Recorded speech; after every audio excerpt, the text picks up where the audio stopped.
A homeless Navy SEAL spent his last $20 on a storage unit. Then his dog uncovered a secret worth millions. A homeless Navy SEAL bought a storage unit nobody wanted. His dog found a hidden fortune. Winter gripped the Bitterroot Mountains as Ethan Walker, a homeless former Navy SEAL, slept in an old pickup with only his loyal German Shepherd Atlas by his side. Desperate and nearly out of money, he risked his final $20 on a rusted storage unit everyone mocked. Moments later, his dog began scratching at something hidden beneath the floor, and what they uncovered would expose a decades-old family secret, test Ethan's honor, and change both their lives forever. Comment 1 if you would return a fortune to its rightful owner, or 0 if you would keep it, and tell us where you're watching from. Snow clouds gathered above the Bitterroot Mountains like a gray army preparing for war.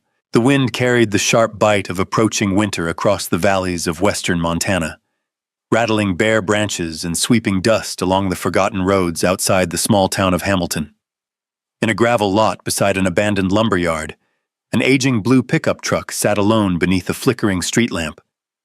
The truck had once belonged to a rancher. Now it was home. Inside, Ethan Walker slept in the driver's seat beneath a worn army blanket. At least, he appeared to be sleeping. His hands suddenly tightened. His breathing grew shallow. Sweat formed on his forehead despite the cold. Then the nightmare came. The explosion erupted somewhere beyond the darkness. A flash of orange lit the night. Gunfire echoed across rocky hills. Voices shouted through static. Someone screamed his name. "Ethan!" Another explosion. The ground shook. Smoke filled his lungs. He reached for a rifle that wasn't there. His pulse hammered. His heart raced. "Ethan!" The voice came again. Closer. Urgent. Then something warm pressed against his shoulder. A familiar weight. A familiar presence. Ethan's eyes flew open. The nightmare vanished. For several seconds he didn't know where he was. Afghanistan. No. Montana. The truck. The lumberyard. Reality slowly returned. A large German Shepherd stood beside him, amber eyes watching carefully. Atlas. The dog rested his muzzle against Ethan's chest and let out a soft whine, the same sound he always made whenever the nightmares became too intense. Ethan exhaled slowly. "Easy, buddy." His voice sounded rough. Atlas didn't move. The dog simply stayed there until Ethan's breathing steadied. The ritual had repeated itself countless times over the years, long after military doctors stopped calling, long after friends disappeared, long after family drifted away. Atlas remained. Always. Ethan reached over and scratched behind the dog's ears. The shepherd finally relaxed. Outside, snowflakes began drifting through the darkness. Winter was arriving early, again. Ethan glanced at the dashboard clock. 4:17 a.m. Another night lost. Another battle fought inside his own head. He rubbed his eyes and looked around the cramped interior of the truck. A duffel bag. A toolbox. Several blankets. Dog food. A flashlight. Everything he owned. Once upon a time, he had owned hundreds of acres. A ranch. Horses. A home filled with laughter. Then came the drought. Medical bills. His wife's illness. The funeral. The debt. The foreclosure. The slow collapse of a life he had spent decades building. Now all of it fit inside a pickup truck. Atlas nudged him again, this time harder. "You hungry already?" The dog's ears perked up. That answered the question. Ethan laughed quietly. It wasn't much of a laugh, more like a tired memory of one. He opened a container and poured the last of the dog food into a metal bowl. Atlas immediately began eating. Ethan checked his wallet. One $20 bill, a few coins. That was it. His final cash. Enough for fuel. Maybe. Enough for food. Not for long. He stared at the bill for a long time, then folded the wallet shut. Outside, dawn slowly painted the mountains with pale blue light. The peaks looked beautiful. They always did. Even when life wasn't. Hours later, Ethan stood outside a feed store hoping for temporary work. The town was beginning to wake. Pickup trucks rolled through the streets. People carried coffee cups. Children climbed onto school buses. Normal life. The kind that seemed to belong to everyone except him. Atlas sat beside him patiently. The German Shepherd drew attention everywhere they went. People often stopped to admire him. Children smiled. Veterans sometimes recognized the military discipline in the dog's posture. Today was no different. An elderly rancher approached. "Beautiful shepherd." Ethan nodded. "The best." The old man smiled. "You military?" "Former Navy SEAL." The rancher's expression changed immediately. "Respect. Thank you for your service." Ethan offered a polite nod. He never knew what to say to that. The old man eventually left. The work never came. By noon, Ethan had earned nothing. The cold grew sharper. The sky darkened. Atlas remained beside him, patient as always. Around mid-afternoon, Ethan wandered into a diner near the edge of town. The smell of coffee and bacon filled the air. His stomach growled. He ordered the cheapest thing on the menu. A waitress named Linda recognized him. She often slipped Atlas scraps when nobody was looking. "You look tired." Ethan smiled faintly. "Didn't sleep much." "Nightmares again?" He nodded. She didn't press further. Most locals knew pieces of his story. Not all of it. Enough. As he ate, two men entered and sat at the counter. Both wore work jackets stained with grease and dirt. Their conversation drifted across the diner. Ethan wasn't trying to listen. At first. Then he heard one phrase. "Storage auction." The man laughed loudly. "You should have seen it. Guy paid $50 and found antique watches worth thousands." His friend whistled. "No kidding. I'm telling you. Sometimes people leave crazy things behind." Ethan looked up. The first man continued. "Another auction tomorrow. Old facility outside Derby." His friend chuckled. "Mostly junk." "Yeah, but every now and then." The man grinned. The conversation moved on, but Ethan remained still. Storage auction. The words stayed with him. He had heard stories before. Most were nonsense. People bought garbage 99 times out of 100. But sometimes luck showed up in strange places. When he stepped outside, snowflakes drifted through the afternoon air. Atlas walked beside him. The dog suddenly stopped. Ethan followed his gaze. Across the street hung a weathered poster attached to a telephone pole. Storage auction. Saturday, 9 a.m., the same auction. Ethan stared at it, then checked his wallet again. $20. His last $20. Enough to survive a few more days, maybe, or enough to take one final chance. The idea felt ridiculous, desperate, dangerous, exactly the kind of decision that ruined people. Yet something about it refused to leave his mind. That night, the temperature dropped below freezing. The truck creaked in the wind. Atlas slept in the passenger seat. Ethan couldn't. The mountains outside looked like dark giants beneath the moonlight. His thoughts drifted through years of regret. Mistakes, losses, missed opportunities. Every road seemed to lead back to the same place. Failure. Near midnight, he finally spoke aloud. "What do you think, buddy?" Atlas lifted his head. The shepherd stared at him. Listening. Always listening. $20. The dog tilted his head. Ethan smiled. Not exactly a sound investment. Atlas responded by placing one massive paw on Ethan's knee. The gesture made Ethan laugh. A real laugh this time. Small, but real. Maybe that was answer enough. The next morning arrived wrapped in cold fog. The storage facility stood on the outskirts of town, where mountains rose beyond fields covered in frost. Dozens of vehicles filled the parking lot. Seasoned bidders moved confidently among rows of storage units. Most looked like they knew exactly what they were doing. Ethan immediately felt out of place. Atlas remained close. The dog walked calmly beside him, watching, observing, like he had done on countless missions years earlier. The first few units opened. Furniture, tools, boxes, nothing special. Bidding climbed quickly, far beyond what Ethan could afford. He considered leaving. Maybe he should. Maybe this had been foolish from the beginning. Then something happened. Atlas stopped walking. Completely. The dog stared toward the far end of the property. One rusted storage unit sat alone, its paint peeled away in long strips. The door showed signs of age and neglect.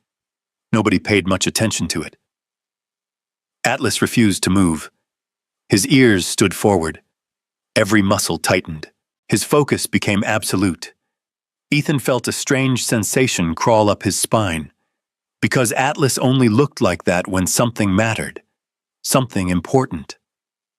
The dog slowly walked toward the rusted unit, then sat down directly in front of it, watching, waiting, as if he already knew what lay hidden beyond the steel door.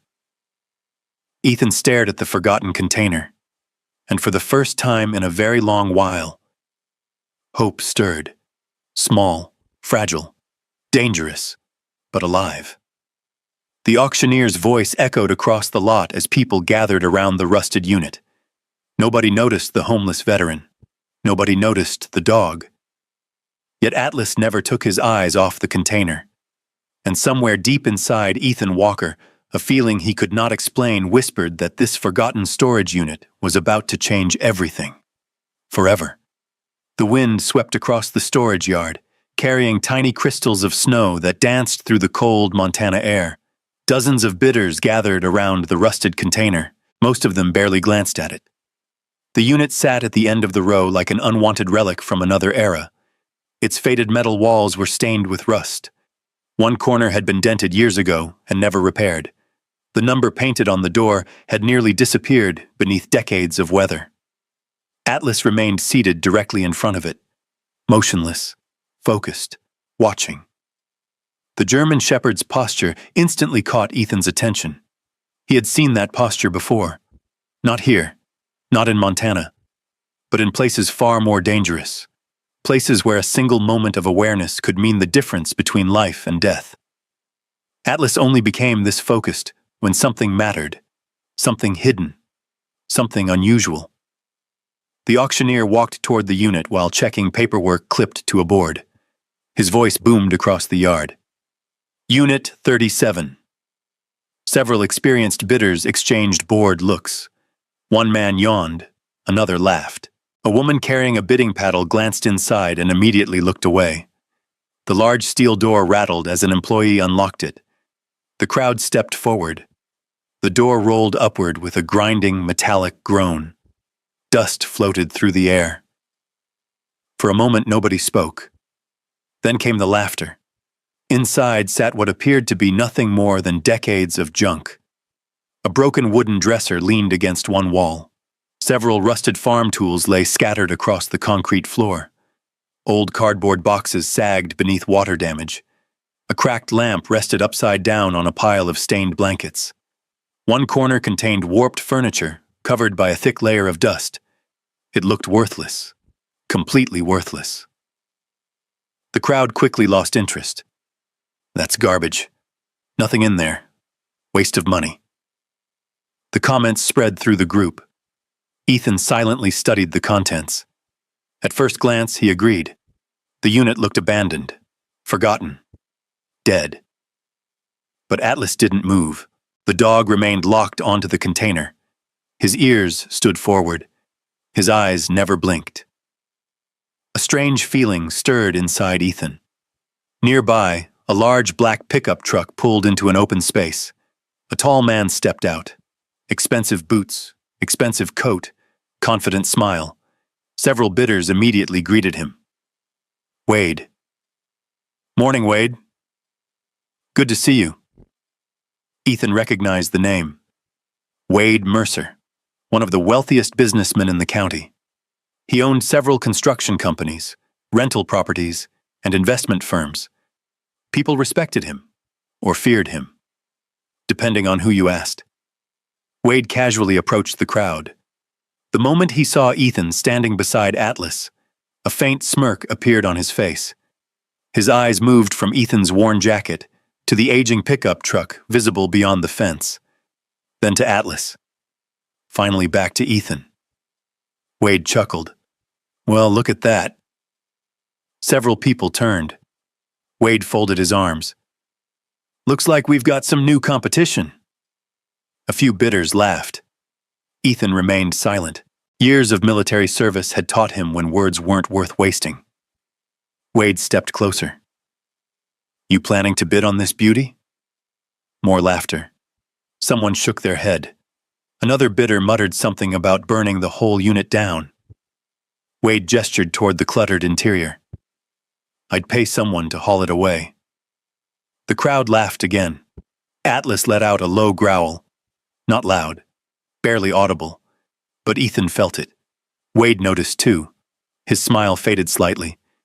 Easy there. Atlas stood. The German shepherd moved closer to Ethan's leg, protective, watchful. Ethan placed a hand on the dog's neck. The growl stopped immediately. The auctioneer cleared his throat. All right, folks, let's get started. The crowd quieted. The auctioneer raised a hand. Opening bid. $50. Silence. Nobody moved. The auctioneer tried again. $50? Nothing. Several bidders had already begun walking away. The unit simply wasn't worth their time. The auctioneer lowered the price. $25? Still nothing. A few people exchanged amused looks. One man laughed. Told you. The auctioneer sighed. $20. Ethan felt his stomach tighten. $20. Every dollar he had left. His final safety net. The last thin barrier between survival and complete desperation. His hand remained still. The logical part of his brain screamed at him to walk away. The unit was junk. Everyone knew it. Everyone could see it. Then Atlas moved. The dog stepped forward, not toward the center of the unit, toward the far back corner, a corner hidden behind broken furniture and old boards. Atlas stared, completely fixed on that single location. His entire body seemed to lock onto it. Ethan's pulse quickened. Something wasn't right. Or perhaps something was. The same instinct that had kept him alive during combat suddenly awakened. Not certainty, not proof, just instinct. Trust your partner. The lesson echoed through his mind. Trust the one beside you. Trust the one watching your back. Atlas had done that for years. Atlas had saved his life more than once. The dog had never failed him. Never. The auctioneer prepared to move on. Last call. Ethan swallowed hard. His wallet suddenly felt heavy inside his pocket. $20. One decision. One chance. His hand slowly rose. I'll take it. The words surprised even him. The crowd turned. A moment of silence followed. Then laughter erupted. Several bidders shook their heads. Someone muttered, "Poor guy." Wade Mercer smiled again. This time it looked almost sympathetic. Almost. You sure about that? Ethan nodded. The auctioneer pointed. $20. He looked around. Any other bids? Nothing. Nobody wanted it. Not even Wade. The auctioneer lifted the gavel, sold. The sharp crack echoed through the storage yard, just like that. The container belonged to Ethan Walker. The crowd immediately lost interest. People drifted toward the next auction. Conversations resumed. Engines started. Within minutes, the excitement had moved elsewhere. Only Ethan and Atlas remained. The wind whistled softly through the open door. Snowflakes drifted into the unit. Ethan stared at the junk-filled space. For a moment, doubt hit him like a wave. What had he done? His final $20. Gone. For this? A broken dresser. Rotting boxes. Rusted tools. Atlas stepped forward. The German Shepherd entered the unit without hesitation. His paws moved carefully across the dusty floor. He ignored everything. The furniture, the boxes, the tools. None of it mattered. Instead, he walked directly toward the rear corner, the exact same corner that had captured his attention earlier. There he stopped, then sat down, watching, waiting. Ethan slowly followed. The deeper he moved into the container, the stronger the smell of dust and mildew became. Years of neglect clung to every surface. He examined the corner. Nothing appeared unusual, just old boards, a broken cabinet, more junk. Yet Atlas refused to look away. The dog let out a soft whine, then another. Ethan crouched beside him. "What is it, buddy?" Atlas nudged the floor with his nose. Once, twice, then he pawed at it. Not aggressively, deliberately, like he was trying to point something out. Ethan frowned. The floor looked ordinary, old, dirty, but ordinary. Still, that feeling returned, the feeling that something was hidden beneath the surface. Outside, the afternoon sky darkened. Storm clouds rolled across the mountains. The temperature dropped. The storage yard slowly emptied. Wade Mercer climbed into his truck and drove away. But not before glancing back one final time. His eyes lingered briefly on Ethan, then on Atlas. Then the truck disappeared beyond the gate. Ethan didn't notice. His attention remained fixed on the dog. Atlas pawed at the same spot again, and again, and again, as though trying desperately to communicate something he could not put into words. The old military partnership stirred between them. The bond built through years of trust, years of survival, years of relying on one another. Finally, Ethan stood, a decision forming. The storage facility manager approached with paperwork. "You gonna clear it out today?" Ethan looked at the container, then at Atlas, then back at the manager. "Yeah." The manager nodded. "Take your time." As the man walked away, Ethan glanced toward the distant mountains. Snow began falling more heavily now. Winter was arriving fast. He had no money left, no plan, no certainty, only a rusted storage unit filled with junk, and a German shepherd who seemed absolutely convinced that something important lay hidden inside. For reasons he could not explain, Ethan trusted him. And before the day was over, that trust would lead them both toward a discovery neither of them could possibly imagine. Because beneath the dust, beneath the broken furniture, beneath the rotting floor itself, something was waiting. Something that had remained hidden for decades. And Atlas already knew exactly where to look. Snow fell steadily outside the storage facility as afternoon slowly surrendered to evening. The rows of storage units stood silent beneath the gray Montana sky. Most of the bidders had gone home. Only a few vehicles remained scattered across the property. Ethan Walker stood inside Unit 37, staring at the spot Atlas refused to leave. The German shepherd pawed at the floor again. Then again. The sound echoed softly through the empty container. Scratch, scratch, scratch. The dog had been doing it for nearly 10 minutes. Always the same location, always the same determination. Ethan crouched beside him. The floor appeared ordinary enough. Old plywood, water damage, dust, nothing unusual. Yet Atlas remained absolutely certain. The former SEAL trusted many things in life, but experience had taught him to trust very few people. Atlas was different. The dog had earned that trust years ago, in deserts, in mountains, in places where mistakes cost lives. Atlas nudged Ethan's hand with his nose, then immediately returned his attention to the floor. The message was clear. Look closer. Ethan sighed. All right, buddy. He rose and searched through the cluttered storage unit. Most of the contents looked worthless.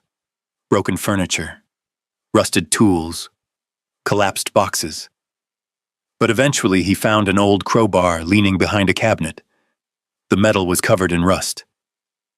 Still usable. He returned to the corner. Atlas immediately stepped back, watching, waiting.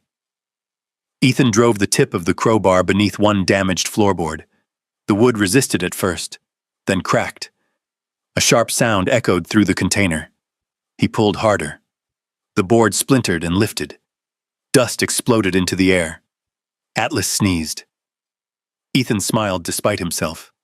Not exactly glamorous work. The dog wagged his tail once. Just once.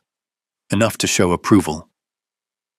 The first board came loose, then another, and another. The deeper Ethan worked, the more unusual things became. The boards near the corner weren't attached the same way as the rest of the floor. Different nails, different spacing, almost as if someone had repaired that section separately, or hidden something beneath it. His pulse quickened. Outside, the wind howled across the storage yard. Inside, silence tightened around them. The atmosphere felt different now. Charged. Like the moments before a mission crossed from routine into dangerous. Atlas suddenly stood, his ears locked forward, his muscles tensed. Ethan noticed immediately. The dog wasn't excited. He was focused. There was a difference. A very important difference. Another board came loose. Then another. Finally, Ethan exposed a section of metal beneath the wood. He froze. Atlas immediately stepped closer. The German Shepherd let out a low whine. The metal surface measured several feet across. Perfectly square. Hidden beneath the floor. A hatch. For several seconds, neither moved. The discovery felt unreal. The cold air seemed to vanish. The sounds outside disappeared. Only the hatch existed. Only the possibility.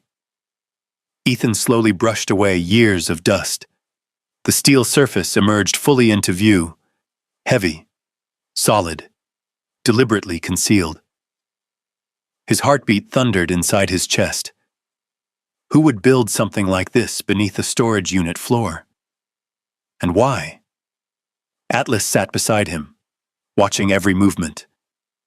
The dog seemed almost satisfied, as though he had completed his mission.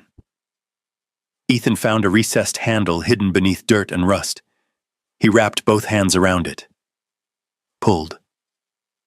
Nothing. The hatch didn't move. Years of neglect had sealed it shut. He repositioned the crowbar and wedged it beneath one edge. Then he pushed with everything he had. Metal groaned. Rust cracked. The hatch shifted. Just slightly. But enough. Adrenaline surged through him, again, harder. The hatch lifted. A cloud of stale fire escaped from below, air that had remained trapped for years, maybe decades. The smell was old, ancient, like forgotten attics and abandoned houses. Ethan pulled the hatch fully open. Darkness waited beneath. Atlas leaned forward carefully. The dog sniffed once, twice, then looked directly at Ethan. The expression in those intelligent eyes seemed almost human. Well, Ethan retrieved a flashlight from his truck. The beam pierced the darkness and immediately struck something that reflected light. Gold. For a moment, his brain refused to process what he was seeing. The flashlight trembled slightly in his hand. He aimed it deeper. More reflections. Gold again.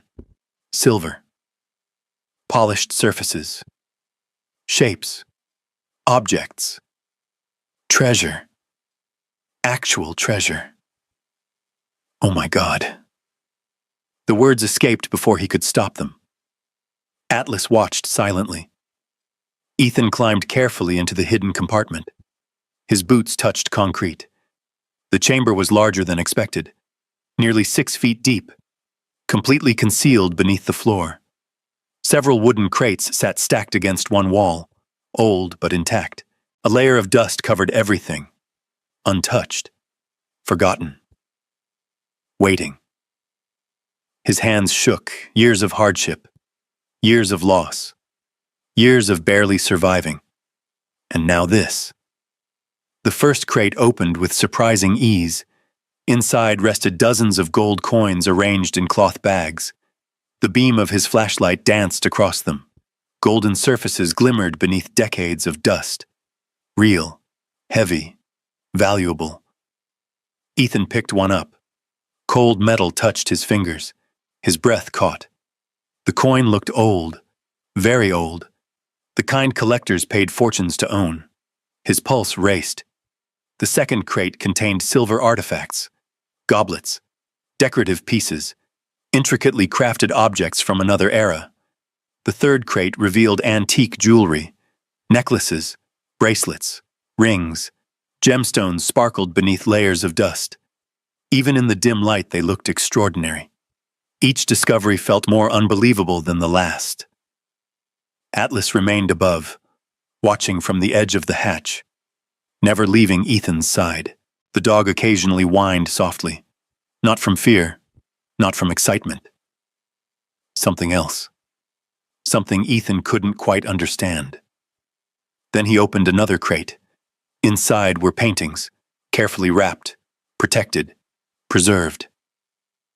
Landscape scenes, portraits, ranch life, Western history.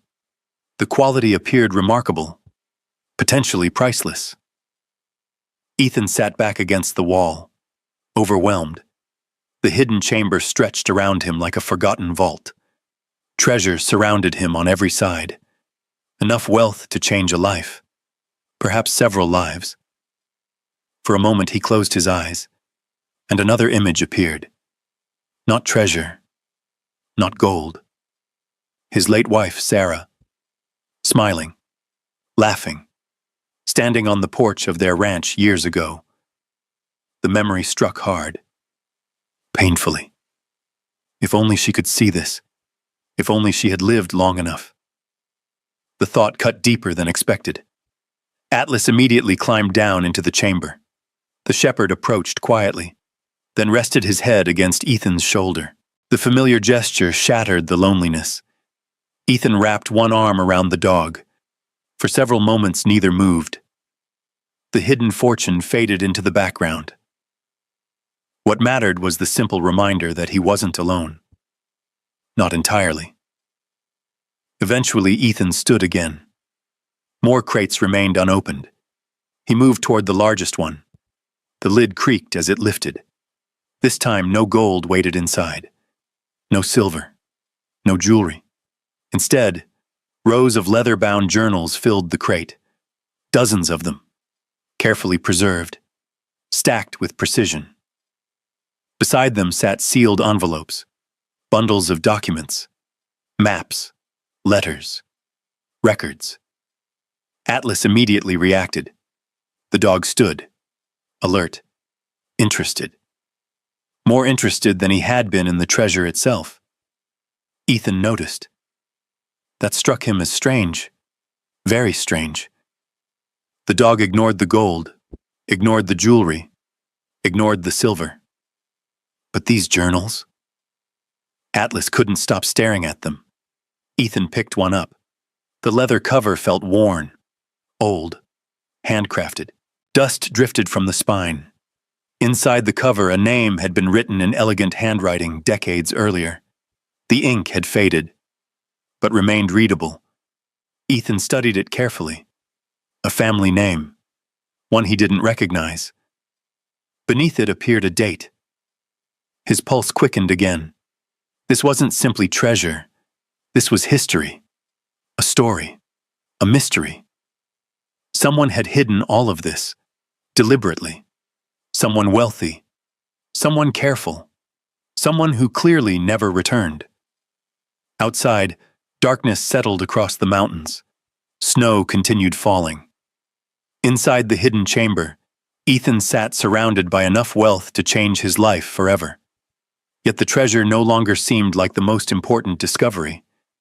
The journals did. The documents, the letters, the story behind them. Atlas moved closer and rested a paw beside one particular journal, then looked directly at Ethan. The dog had guided him to the chamber. Now it almost felt as though Atlas wanted him to read, to understand, to uncover something hidden far deeper than gold. Ethan stared at the journal in his hands. A strange feeling settled over him. Not fear, not excitement. Something else. The certainty that this fortune had not been abandoned by accident. And somewhere inside those aging pages, the reason was waiting, to be discovered. Snow continued falling long after darkness settled over the Bitterroot Valley. The storage facility closed hours earlier. Its gates stood locked beneath drifting snow. Most of the world had gone home, but Ethan Walker remained inside Unit 37. A battery lantern cast warm light across the hidden chamber beneath the floor. Gold coins glimmered softly from opened crates. Silver artifacts reflected faint shadows across the walls. Paintings rested carefully against wooden boxes. A fortune surrounded him, yet Ethan barely looked at any of it. His attention remained fixed on the journal resting in his hands. Atlas lay beside him. The German shepherd's head rested across his paws, though his eyes remained open. Watching. Listening. Waiting. Almost as if the dog understood that what mattered now wasn't the treasure, it was the story. Ethan carefully opened the journal. The old leather creaked softly.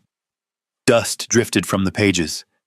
The handwriting inside was elegant and precise, written with fountain pen ink decades earlier.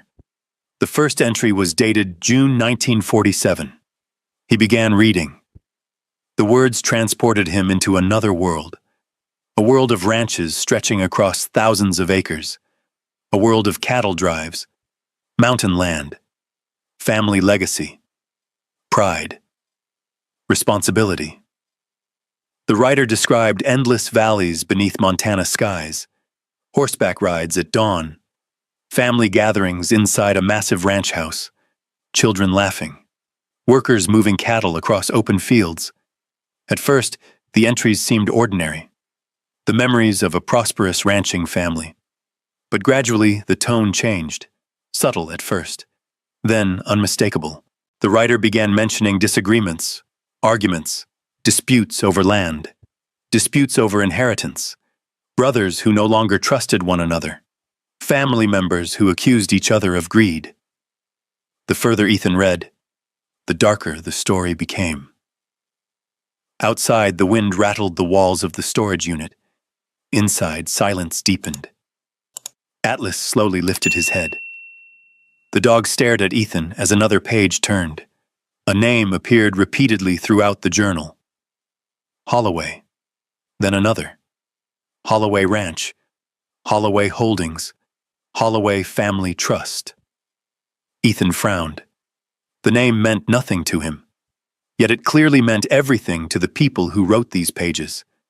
The Holloways had once been powerful, influential, wealthy beyond imagination. One journal became 2, then 3. Hours passed unnoticed. The hidden chamber felt less like a treasure vault now, and more like an archive, a record of a family's rise and fall. As midnight approached, Ethan discovered something strange. Several pages had been removed. Not damaged, not lost. Removed deliberately. Entire sections of the story were missing. His military instincts immediately noticed the pattern. Someone had edited the history. Someone had wanted parts of the truth hidden. Atlas stood. The shepherd walked toward another unopened crate.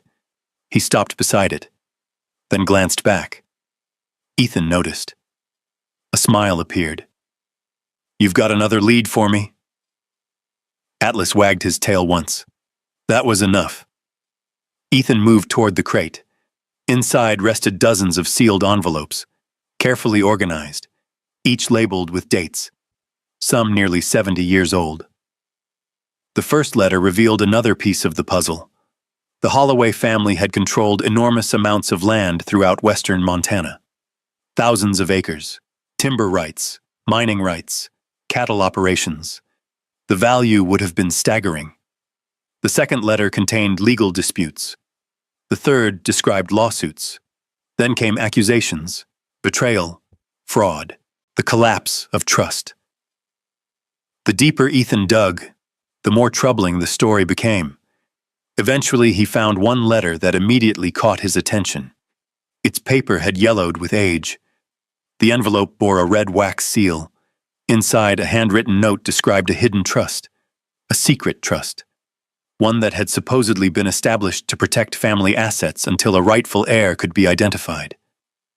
Ethan sat upright. His pulse quickened. This was different, important. He read every word twice, then a third time. The writer claimed that certain family members could not be trusted, that powerful individuals were trying to seize control of the estate, that portions of the family's wealth had been hidden away to protect future generations. A chill moved through him, slowly, deliberately. He looked around the hidden chamber, the treasure, the journals, the documents, the hidden compartment. Suddenly everything made sense. This wasn't random wealth, this wasn't forgotten property. Someone had hidden all of it on purpose. The question was why, and what happened afterward. Atlas suddenly moved. The shepherd approached a particular leather journal resting near the bottom of the crate, then sat beside it, waiting. Ethan immediately noticed. The dog had ignored dozens of other journals, but not this one. He picked it up. The cover appeared older than the rest. The leather had darkened with age. The pages felt fragile. Inside the front cover was a photograph, a family portrait. Ethan studied it carefully. Several adults stood outside a large ranch house. Children smiled beside them. The image had been captured during better times, before everything went wrong, before betrayal, before secrets. His eyes moved across each face, then stopped. Something had been written beneath the photograph, a simple sentence, in faded ink. If these records are ever found, trust no one who seeks them. The words immediately changed the atmosphere. The hidden chamber suddenly felt colder, more dangerous. Ethan reread the sentence. Trust no one who seeks them. Who had written it? Why? Atlas let out a low whine. The sound echoed softly through the chamber. Ethan looked down at him. The dog's ears stood forward, alert, focused, almost concerned. For a brief moment, memories resurfaced. Mission briefings, hidden intelligence, warnings buried inside reports. The feeling was strangely familiar, not because of combat, because of mystery. Someone had gone to extraordinary lengths to hide these materials, and now Ethan was beginning to understand why. The deeper he looked, the larger the story became. Near dawn, he finally climbed out of the hidden compartment. Atlas followed immediately. The dog stretched before settling beside him. The storm outside had intensified. Snow blanketed the storage yard. Everything looked frozen, silent. The world seemed far away. Ethan sat on an overturned crate and stared into the darkness. His life had changed in less than 24 hours. Yesterday, he was a homeless veteran sleeping in a truck. Today, he sat beside a hidden fortune. Yet the money no longer occupied his thoughts. The Holloways did. The missing pages, the warnings, the trust, the family that had seemingly vanished. He opened another journal. This one contained entries from the late 1960s. The writing grew more frantic, more fearful. One passage immediately caught his attention. The family is no longer safe. Someone has begun altering records. Someone wants everything. If this continues, Future generations may never know what truly belonged to them. Ethan stared at the words. The warning felt personal, urgent, even after all these years. Another entry mentioned family members disappearing from public records, property changing ownership unexpectedly, documents going missing. The story was no longer about wealth. It was becoming a mystery, a conspiracy, a cover-up. Atlas suddenly rested his head on Ethan's knee. The familiar gesture pulled him from his thoughts. The dog looked tired. They both were. The night had vanished. Morning light now glowed faintly through the cracks around the storage door. Ethan scratched behind Atlas's ears. "You found something bigger than treasure, didn't you?" Atlas blinked slowly. The answer felt obvious. The dog had led him here for a reason. Not just to gold, not just to riches, to the truth. For the first time in years, Ethan felt something he hadn't experienced since leaving the military. Purpose. A mission. A reason to keep moving forward. The feeling surprised him, almost frightened him. Because missions came with risks, questions, enemies, unknowns, and something told him this story wasn't finished, not even close. The Holloways had hidden more than wealth. They had hidden a secret, one that stretched across generations, one that somebody had desperately tried to bury. As dawn spread across the mountains, Ethan carefully packed the journals into protective containers. The treasure could wait. The documents could not. Because somewhere beyond the snow-covered valleys and forgotten ranches of Montana, the answer still existed. And whoever once betrayed the Holloway family had left behind traces, waiting, hidden, just like the treasure itself, to be uncovered. For 3 days, Ethan Walker barely left the abandoned warehouse on the edge of town. The old building sat near a forgotten rail line where freight trains no longer stopped. Snow-covered weeds pushed through cracked pavement, and rusted machinery stood frozen beneath layers of ice. Most people avoided the place. That was exactly why Ethan chose it. The storage unit had been emptied carefully and moved there piece by piece. The treasure remained hidden. The journals remained hidden. Only Atlas knew everything, and Atlas never talked. During the day, Ethan studied the Holloway documents. At night, he slept lightly on a cot beside the crates while Atlas stood watch. The arrangement reminded him of deployments overseas, temporary shelter, limited resources, a mission with more questions than answers. Only this time, the battlefield was Montana, and the enemy remained invisible. The deeper Ethan dug into the journals, the stranger the story became. Entire branches of the Holloway family seemed to disappear from public records after the late 1960s. Land ownership shifted unexpectedly. Properties changed hands. Trusts were dissolved and recreated. Names vanished. New names appeared. Nothing made sense. One particular journal drew his attention again and again. The same journal Atlas always seemed to guard. Inside, Ethan found repeated references to a hidden family trust. Not money, not gold, something larger. Land. Thousands of acres, protected for future heirs. Yet every mention ended abruptly, as though someone had intentionally removed the final pages. The mystery grew heavier with each passing hour. Then came the first sign that someone else knew. It happened on a snowy Thursday afternoon. Ethan was organizing documents when Atlas suddenly lifted his head. The shepherd's ears locked forward. Every muscle tightened, instantly. The reaction was immediate enough to make Ethan set down the journal. "What is it?" Atlas moved toward a broken warehouse window. Slowly, silently. The same way he used to approach danger during military operations. Ethan followed. Outside, a black SUV sat parked across the road. The engine idled. Dark windows concealed the driver. The vehicle remained there for nearly 10 minutes, then drove away. Maybe it meant nothing. Maybe. But the feeling lingered. That night, Ethan checked the locks twice. The following morning, The same SUV returned. This time it stayed longer. Atlas watched it constantly. The dog never barked, never growled.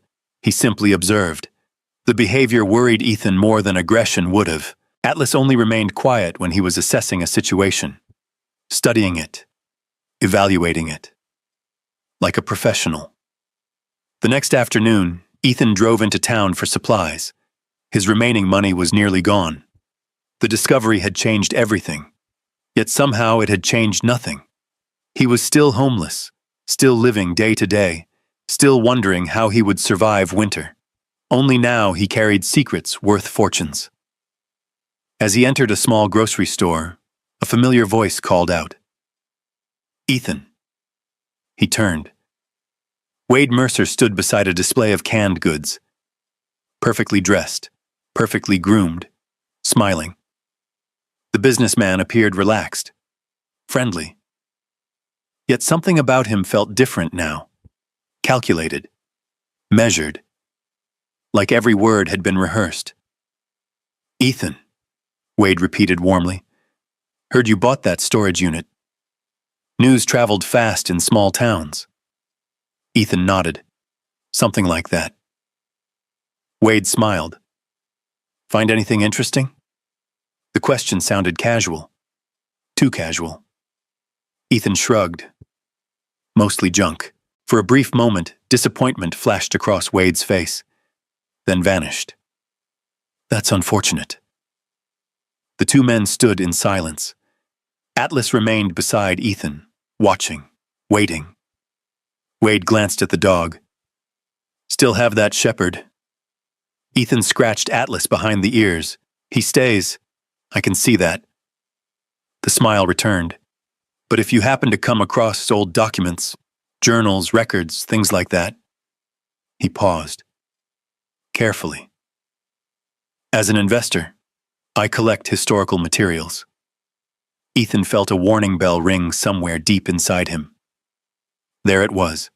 The first direct interest in the journals. Not the gold, not the jewelry. The documents. The exact items Atlas cared about. The exact items connected to the Holloways. Wade reached into his pocket and handed Ethan a business card. "If you find anything unusual, give me a call." Then he walked away. Just like that. Atlas watched him leave. The German shepherd's eyes never left Wade until the man disappeared through the doors. Back at the warehouse, Ethan stared at the business card. His instincts screamed. Something wasn't right. That evening, Sheriff Caleb Rhodes stopped by unexpectedly. The sheriff was a broad-shouldered man with weathered features and calm eyes, one of the few people Ethan trusted. "Got a minute?" Caleb asked. "Sure." The sheriff stepped inside. Atlas sniffed him once and immediately relaxed. A good sign. Caleb looked around. "You all right?" "Why?" The sheriff hesitated. "Couple people mentioned seeing strangers asking questions about you." Ethan frowned. "What kind of questions?" "Where you're staying. What you're doing. Whether you've found work." The warehouse suddenly felt colder. Caleb lowered his voice. "Nothing illegal. Just odd." Ethan nodded slowly. The sheriff studied him carefully. "If something's going on, let me know, I will." After Caleb left, Ethan couldn't shake the feeling growing in his chest. The journals, the SUV, Wade, questions from strangers. The pieces were beginning to connect, and he didn't like the picture they formed. The real trouble arrived 2 nights later. A storm swept across the valley after sunset. Heavy snow, powerful winds, visibility nearly zero, perfect weather for staying indoors, perfect weather for hiding movement. Around midnight, Atlas woke him, not with barking, not with whining. The shepherd placed one paw against Ethan's chest, firmly, urgently. Ethan opened his eyes instantly. Years of military training returned. Atlas stood rigid, listening. The warehouse remained dark except for moonlight filtering through high windows. At first, Ethan heard nothing. Then, a sound. Metal scraping.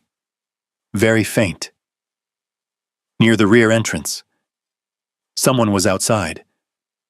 The noise came again, this time louder.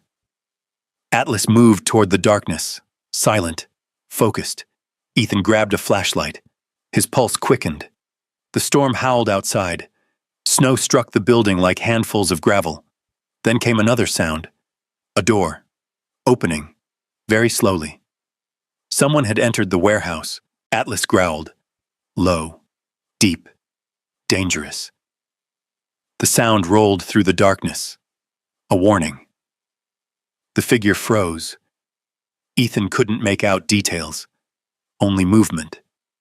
Only a shadow. The person immediately turned and rushed toward the exit. Atlas launched forward, fast as lightning.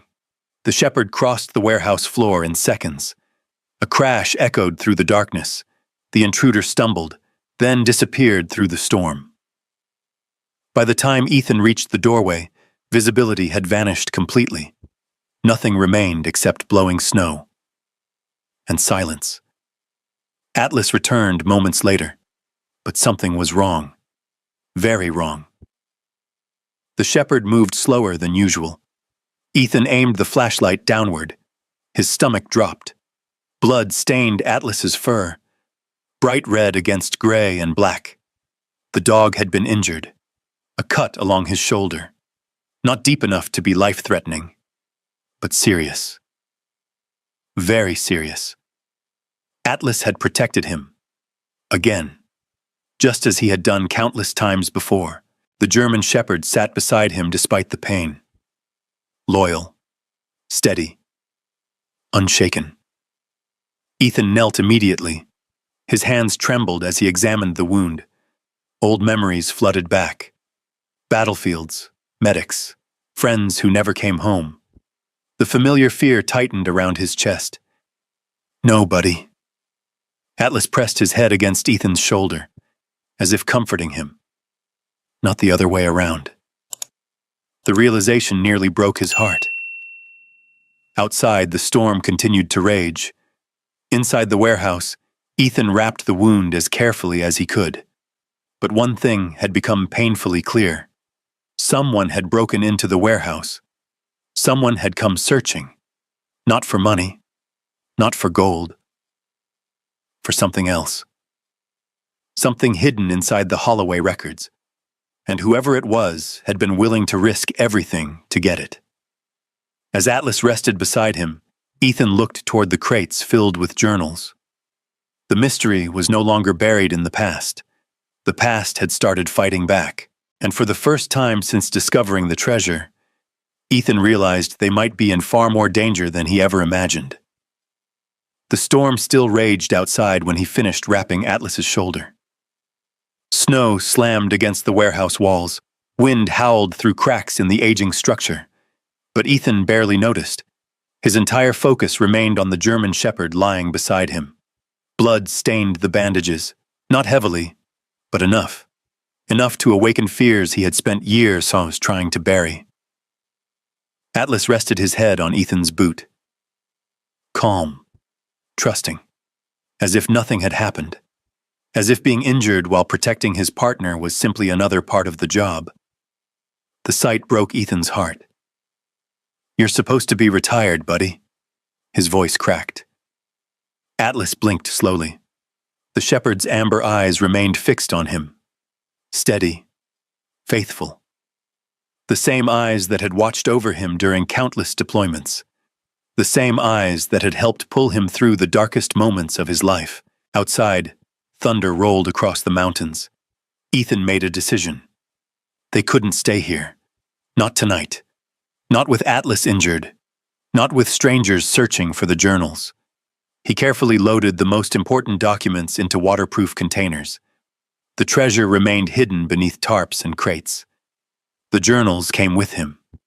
Then he helped Atlas into the truck. The dog moved slowly, but refused assistance, proud as ever. By dawn, they were driving through snow-covered roads toward Hamilton Veterinary Clinic. The mountains rose around them like silent guardians. White peaks vanished into clouds. Pine forests stretched endlessly across frozen hillsides. The world looked beautiful. Yet Ethan barely saw any of it. Every few seconds he glanced toward Atlas. Every few seconds he checked the bandage. Every few seconds he worried. The fear felt familiar. Too familiar. The clinic sat near the edge of town, a modest building surrounded by snowbanks. Warm yellow light glowed through the windows. When Ethan carried the journals inside and helped Atlas through the door, a veterinarian immediately rushed over. Dr. Megan Harper. She had treated Atlas before, years ago, back when Ethan still owned his ranch. Her expression darkened when she saw the blood. What happened? Ethan hesitated. Someone broke into a building. Her eyes widened. Was he attacked? He protected me. She nodded, as though that answer made perfect sense. Because it did. Atlas was taken into an examination room. The doors closed behind him. And suddenly Ethan found himself alone. Completely alone. The waiting room felt strangely quiet. The clock on the wall ticked loudly. Snow drifted outside the windows. Hours seemed to pass. He sat motionless, watching the door, waiting, praying. The waiting brought memories. Memories he didn't want. Memories he could never escape. The smell of antiseptic. The uncertainty. The helplessness. All of it dragged him backward through time. Back to Afghanistan. Back to a dusty military hospital. Back to men who never came home. The flashback arrived without warning. One moment he sat in the waiting room. The next he was somewhere else. Heat, smoke, gunfire, chaos. His teammate Ryan lay on the ground, bleeding, calling for help. Ethan ran toward him. The explosion came first, then silence, then guilt, always guilt. His breathing quickened, his hands shook. The room blurred. For several terrifying seconds, he wasn't in Montana anymore. He was back there, back in the war, back with ghosts. A gentle voice pulled him free. Ethan, he blinked. Reality slowly returned. Dr. Harper stood beside him. Concern filled her expression. You okay? He nodded automatically. The lie came easily. Veterans learned to lie about pain, especially their own. She sat beside him. Atlas is going to be all right. The words hit him harder than expected. His eyes closed. Relief washed through him. Powerful. Overwhelming. For the first time in hours, he breathed normally.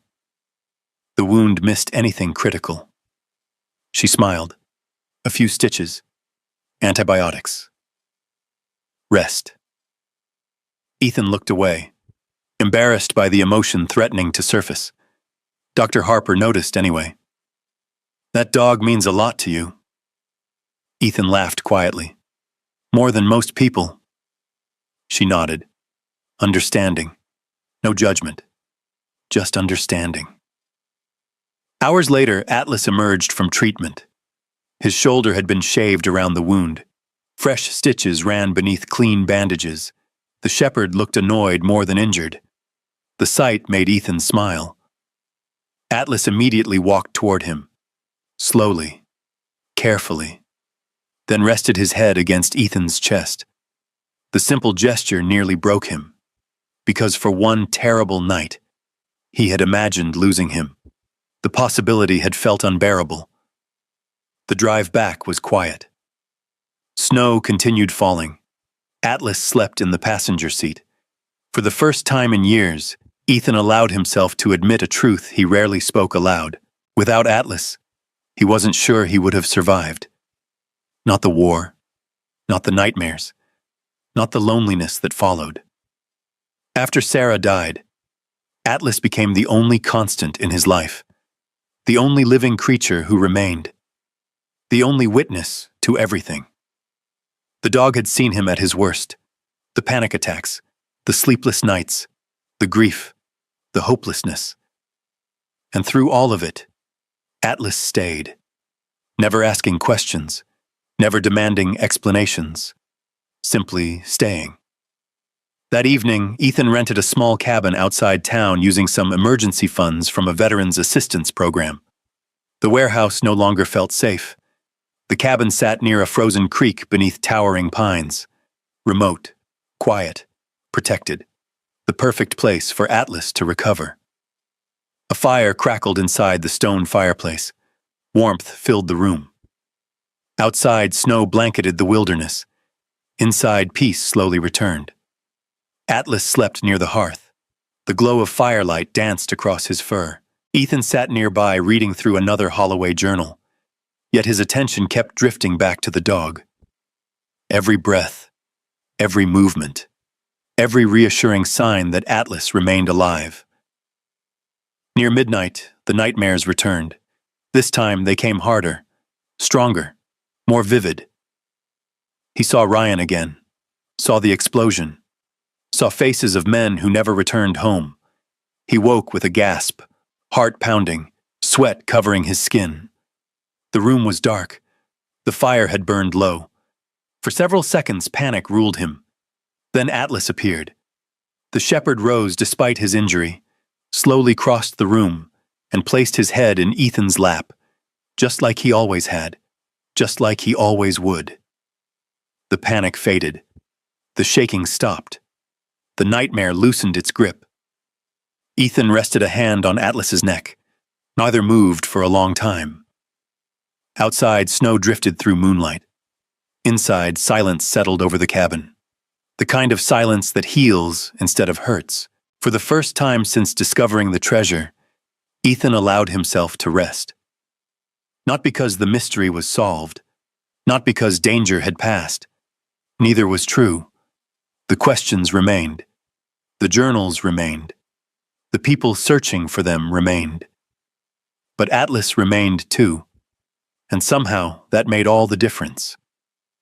As dawn approached, Ethan looked toward the stack of Holloway records sitting on the cabin table.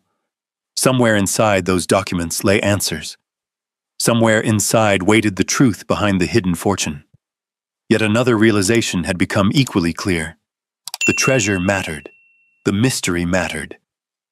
But neither mattered as much as the dog sleeping beside the fire. Because Atlas hadn't simply found the fortune. He had saved Ethan's life twice, once in war, and once again in Montana. And Ethan knew with absolute certainty that whatever came next, they would face it together. The storm finally passed 3 days later. Sunlight returned to the Bitterroot Valley. Fresh snow covered the mountains in brilliant white, transforming the landscape into something almost unreal. Pine forests glittered beneath ice crystals. Frozen creeks reflected the pale winter sky. Every ridge and valley seemed carved from silver. For the first time in weeks, Ethan Walker stepped outside the cabin and felt something close to peace. Atlas followed beside him. The German shepherd's wound was healing well. The stitches remained visible beneath the shaved patch of fur, but his strength returned a little more each day. He walked carefully, proudly, as though determined to prove nothing could slow him down. Ethan smiled, still hard-headed. Atlas wagged his tail. The moment lasted only seconds, because the mystery waiting inside the cabin never truly left Ethan's mind. The Holloway journals, the missing trust, the warnings, the hidden fortune. Every answer seemed connected to a person, someone still living, someone the journals called the rightful heir. Finding that person had become the mission. And for the first time since leaving the military, Ethan felt driven by something larger than survival. Later that afternoon, he drove into Hamilton. Atlas sat beside him as usual. The dog spent most of the ride watching the snowy landscape pass by. The county courthouse stood near the center of town, an old brick building with tall windows and decades of local history buried inside its records. Ethan carried several journals beneath his arm. Inside, warm air smelled faintly of paper and old wood. A receptionist directed him toward the records department. There he met a woman organizing stacks of county documents. She appeared to be in her late 30s, dark hair, sharp eyes, professional but approachable. Her nameplate read Rachel Boone, attorney at law. She looked up. "Can I help you?" Ethan hesitated. Normally he avoided lawyers. Life experience had taught him caution. But something about Rachel felt genuine. "I hope so." He placed one of the journals on the table. Rachel glanced at it, then at him, then at Atlas. The dog sat quietly beside Ethan, watching. Rachel smiled. "Beautiful shepherd, the smartest partner I've ever had." She nodded. "Those are usually the ones with 4 legs." For the first time all day, Ethan laughed. A real laugh. The conversation began cautiously. Ethan shared only part of the story. Enough to explain the Holloway documents. Not enough to reveal the treasure. Rachel listened carefully. As she examined the journals, her expression gradually changed. Curiosity, then surprise, then concern. "The Holloways? You know the name?" "A little." Rachel flipped through several pages. "My grandfather mentioned them years ago." Ethan leaned forward. "What did he say?" Rachel thought for a moment. "Mostly rumors." "What kind of rumors?" She closed the journal. That one of the wealthiest ranching families in western Montana simply disappeared. The answer sent a chill through him, because it matched everything he had been reading. Rachel continued. There were stories about legal disputes, missing land records, family feuds. She paused. Nothing anyone could ever prove. For the next several hours, they worked together. Journal after journal, letter after letter, document after document. The deeper they searched, the clearer the pattern became. Someone had deliberately erased portions of the Holloway family history. Names vanished from official records. Property ownership shifted unexpectedly. Certain legal filings disappeared entirely. By sunset, Rachel sat back in her chair. This wasn't an accident. Ethan nodded. He already knew. The evidence was becoming impossible to ignore. That evening, Rachel agreed to help. Not because of money, not because of the mystery, because she believed someone had been wronged. And she wanted answers too. Over the following weeks, the investigation expanded. The cabin became headquarters. Maps covered the walls. Photographs spread across tables. Atlas recovered steadily while Ethan and Rachel followed every lead they could find. The search took them across western Montana, through forgotten valleys, abandoned ranches, small towns tucked beneath mountain ranges, dusty archives hidden inside old libraries. Some days produced nothing. Others revealed critical pieces. One clue led to another, and another. The story slowly emerged. The Holloways had once controlled enormous land holdings, far larger than Ethan originally imagined. Much of that land appeared connected to a trust that vanished decades ago. Yet the trust itself never seemed to have been legally dissolved. It simply disappeared. Like a ghost. One snowy afternoon, they arrived at an abandoned ranch north of Darby. The property sat alone beneath towering mountains. Weathered buildings leaned against years of wind and winter. Atlas immediately became alert. The dog explored carefully, while Ethan and Rachel searched through old records left behind. Inside a collapsed office building, they found a ledger. Dust covered every page. Most entries meant little, until Rachel discovered a name. Grace Holloway. The room fell silent. The name appeared several times, always connected to inheritance records, always connected to the family trust. Ethan's pulse quickened. For the first time, they had a living lead. A real person. Not a document. Not a rumor. A person. The search intensified. Public records, church archives, property records, old census data. The trail stretched across decades. Then finally, one cold morning in February, Rachel made the call. I found her. Ethan immediately stood. Atlas looked up from beside the fireplace. Where? Rachel smiled. Living outside Stevensville. The drive took less than an hour. Snow lined the roads. The mountains stood silent beneath clear blue skies. Ethan expected a mansion, a large ranch, something worthy of a family once worth millions. Instead, they arrived at a modest white house tucked beside a frozen creek. Paint peeled from the porch railings. The roof showed signs of age. The property was neat, but humble. Very humble. A woman opened the front door before they could knock. She appeared older than her 72 years. Kind eyes, gentle face, silver hair. She looked like a retired teacher, not the heir to a hidden fortune, not the descendant of Montana royalty, just an ordinary woman. Can I help you? Rachel stepped forward. Are you Grace Holloway? The woman blinked. Yes. For several seconds, nobody spoke. Grace looked from Rachel to Ethan, then to Atlas. The shepherd immediately walked forward. Slowly, calmly, the way he approached people he trusted. Grace smiled. Oh my.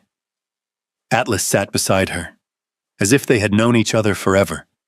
The reaction stunned everyone, especially Ethan. Atlas was usually cautious around strangers. Not this time. Grace gently scratched behind his ears. The German shepherd closed his eyes. Content. Comfortable. At peace.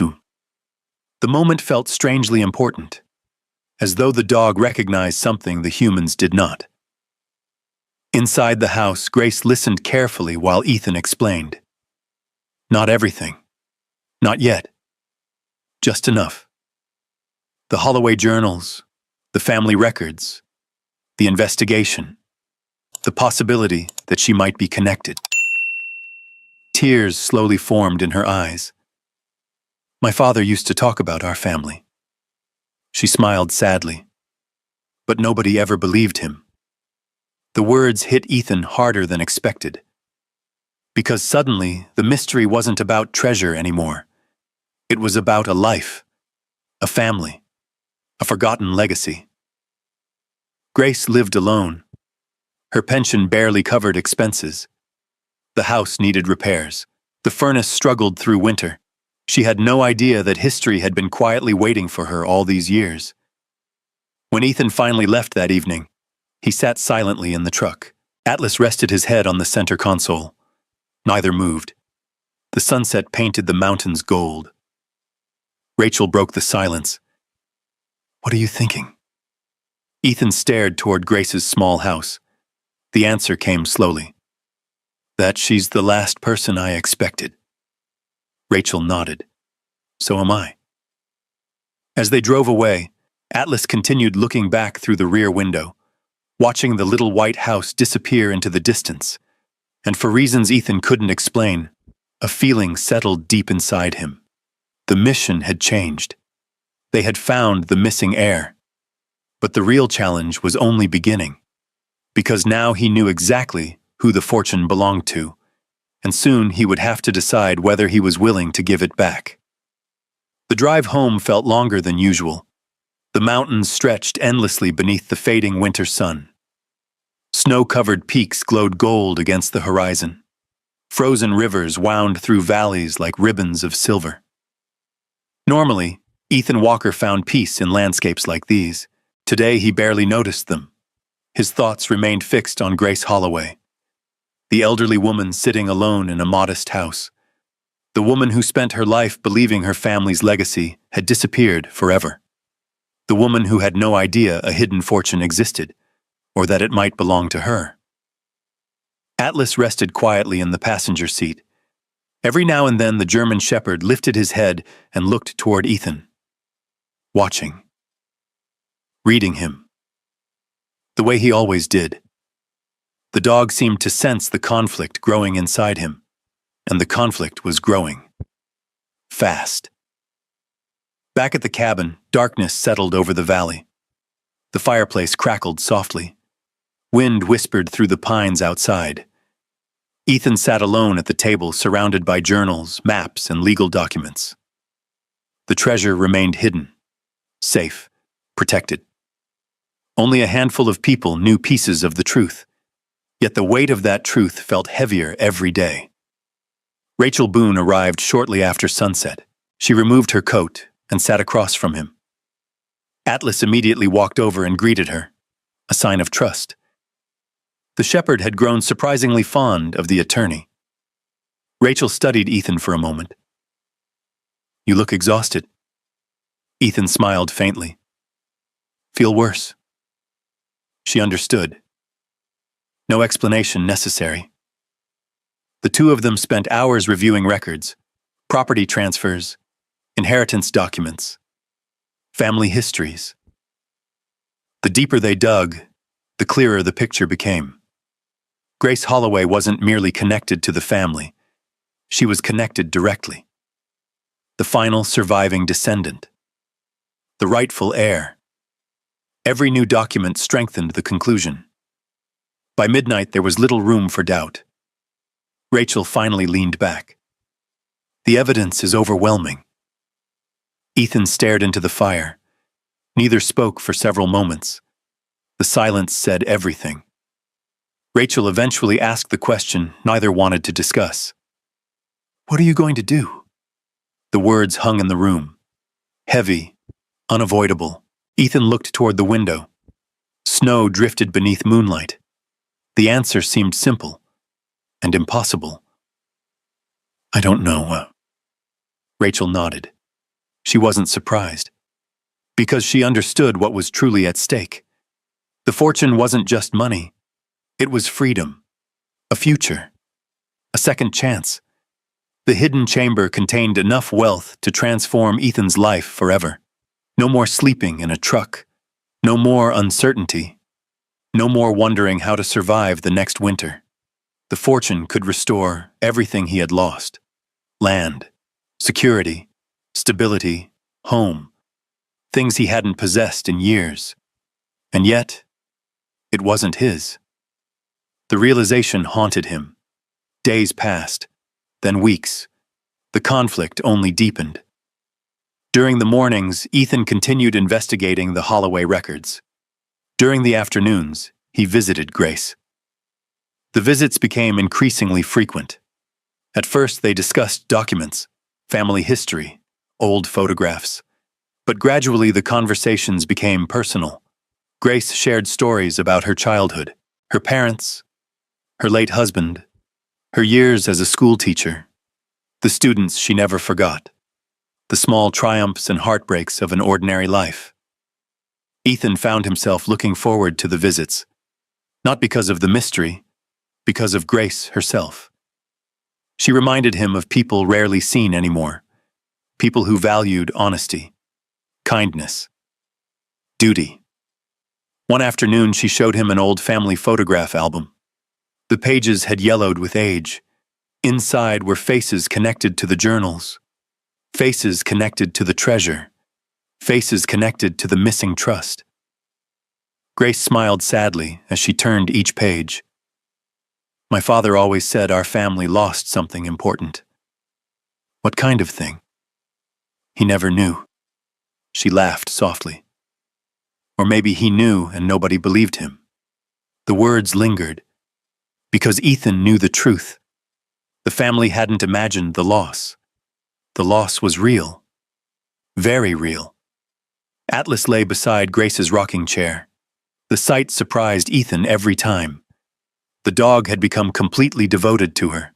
Whenever they visited, Atlas settled beside Grace almost immediately, as though standing guard, protecting her. One afternoon, Grace accidentally dropped her cane while walking across her porch. Before Ethan could react, Atlas retrieved it. Carefully, gently. The elderly woman laughed. "He's smarter than most people." Ethan smiled. "You're not the first person to say that." Grace scratched behind Atlas's ears. The dog closed his eyes contentedly. Watching them together made the conflict worse, much worse, because the closer Ethan grew to Grace, the harder it became to ignore the truth. The fortune belonged to her, not him. Yet every time he imagined giving it away, fear tightened around his chest. One sleepless night, he sat alone outside the cabin. The mountains stood dark beneath a sky filled with stars. The world remained silent, frozen, still. Atlas rested beside him. Ethan stared into the darkness, thinking, calculating, questioning. What would Sarah have wanted? The thought surfaced unexpectedly. His late wife, the person whose opinion still mattered most, even after all these years. He closed his eyes and immediately remembered her smile, her voice, her unwavering sense of right and wrong. The answer came quickly, painfully. She would have returned it, without hesitation. The realization hurt, because it meant he already knew what the right choice was. He simply wasn't ready to make it. A few days later, Rachel arrived with new information. Serious information. She spread documents across the cabin table. Atlas immediately moved closer, watching. Rachel pointed toward a series of records. The trust may be worth much more than the treasure. Ethan frowned. How much more? Rachel hesitated, then answered. Potentially millions. The room fell silent. The number seemed impossible. Millions, not thousands, not hundreds of thousands. Millions. Land ownership, timber rights, mineral rights, investments, decades of accumulated value. The hidden treasure suddenly looked small by comparison. Ethan leaned back slowly. The temptation became almost unbearable. Millions could solve everything. Every debt, every problem, every fear. For the first time since becoming homeless, he imagined a future completely free from struggle. A ranch again, a home, a life rebuilt. Then another image appeared. Grace sitting alone in her small house. Grace struggling through winter. Grace unaware of what was rightfully hers. The guilt hit immediately, hard, relentless. Atlas stood. The shepherd crossed the room, then did something unexpected. He walked directly to Grace's photograph sitting among the documents, and lay down beside it. Rachel noticed first, then Ethan. Neither spoke. The moment felt strangely significant, almost symbolic, as though the dog had made his choice, as though Atlas somehow understood where the truth belonged. Ethan stared at him. The German shepherd looked back calmly, the same partner who had guided him to the storage unit, the same partner who found the hidden chamber, the same partner who nearly died protecting him. Atlas had never once led him in the wrong direction, not once. The realization settled deep inside him. The answer had been there all along, not in the journals, not in the treasure, not in the legal documents, in the dog. Because Atlas never cared about the gold, never cared about the fortune, never cared about ownership. Only about doing what was right. Late that night, after Rachel left, Ethan sat alone beside the fire. The journals surrounded him. The weight of the decision pressed down from every side. He knew what honor demanded. He knew what conscience demanded. He knew what Sarah would have wanted. Yet the fear remained. Because giving away the fortune might mean giving away his final chance at rebuilding his life. The fire crackled softly. Atlas rested beside him. The cabin remained silent, and somewhere between hope and sacrifice, Ethan Walker finally understood the truth. The greatest battle of his life wasn't being fought against strangers, or hidden enemies, or men like Wade Mercer. It was being fought inside himself, and before this story ended, he would have to choose, not between wealth and poverty, but between survival and honor. And the choice would change everything. Winter slowly loosened its grip on the Bitterroot Valley. Snow still covered the higher elevations, but patches of earth had begun appearing across ranch fields and along winding mountain roads. The rivers ran faster. The days grew longer. Signs of spring emerged across western Montana. For Ethan Walker, however, peace remained out of reach. The closer he came to the truth, the more dangerous the journey became. And someone else knew it. 3 days after Rachel confirmed the true value of the Holloway Trust, Ethan woke before sunrise. Atlas was already standing at the cabin window, watching. The German shepherd's posture immediately raised concern. Ethan sat up. "What is it?" Atlas didn't move. Outside, a dark SUV sat parked along the road below the cabin. The same black SUV, the one Ethan had seen weeks earlier near the warehouse. The engine wasn't running.